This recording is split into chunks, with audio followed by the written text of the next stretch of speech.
Welcome to Scaled Affairs, where I take a closer look at scale figures, price figures and Nendoroids alike.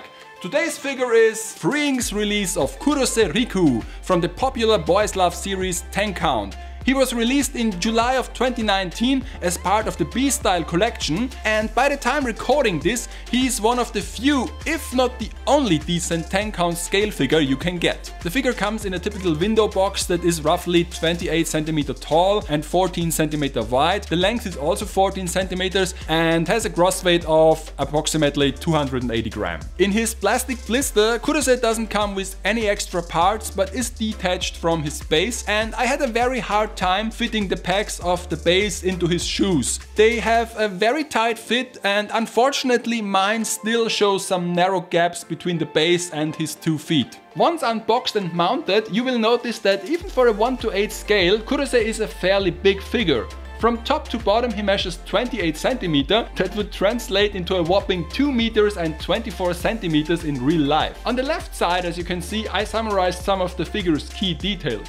With an initial price tag of 12,778 yen before taxes and shipping, I would say he is pretty affordable, and considering the lack of 10 count figures, it might be a must buy for any fan of the series. The figure was sculpted by Kuhiru, and in my opinion he did a fantastic job fleshing out certain details on a somewhat simple character design. The fall of the folds is great, and I was genuinely amazed how much effort they spent on his bare chest area. Not only can you clearly see the 2 layers of different fabric, they even indicated buttonholes and stitches on his shirt. Another highlight for me is his loosened bow tie and all the small silver buttons on his suit. Even if the paint job done by Itsukaichi Ayumu almost exclusively feature black, you can clearly see the difference in the finish used for his gloves and shoes, implying the look of patent leather.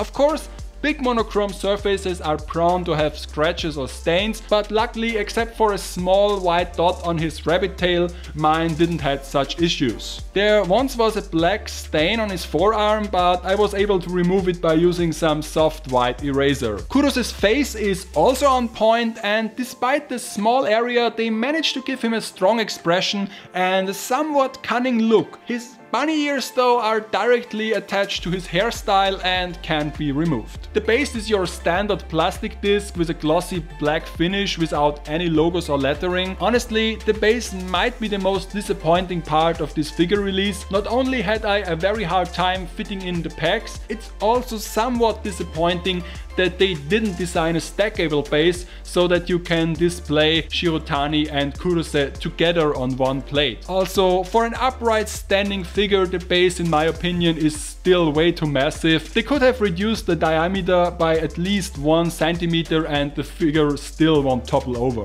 All in all, FREEings Kurose is a solid figure, and despite his basic outfit, they managed to insert some great details. The paint job is on par with what you would expect from a 12,000 yen figure. As already mentioned, since there aren't any major 10 count figure releases, this might be a must-have for any fan of the series. And compared to those small trading figures that came with the volume 5 manga and now have this very high resale prices, this one might actually be worth your money. Next time I will take a closer look on FREEings Shirotani Tadaomi, as he is the counterpart for this figure. Until then, keep collecting and sacrifice your wallet kun when I will be back with another episode of Scaled Affairs.